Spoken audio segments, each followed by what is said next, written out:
دلوقتي احنا شايفين في متحف اللوفر في الجناح الإسلامي للمعروضات الإسلامية. بنشوف خريطة أفريقيا زي ما احنا شايفين. هنا البحر الأحمر، رمز لوجود تاريخ أو حضارة مؤرخة. الحضارة الإسلامية موجودة في مصر، مكتوب إيجيبت، ومكتوب طبعا رمز لرسومات أو كتابات عربية بالشكل المصري. الناحية التانية من القارة الأفريقية بنشوف الجزائر متواجدة بطريقة الكتابة بالعربية بالأسلوب الجزائري طبعا اللي احنا بنشوفه.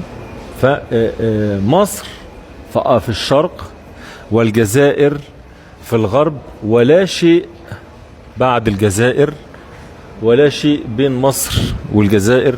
وده إن دل بيدل على أن الجزائر هي بوابة الحضارة الغربية الحقيقية للوطن العربي، وكل اللي فعله المستعمر هو سرقة الحضارة الجزائرية العريقة ونسبها للا شيء، هو فقط صنع من قبل المستعمر.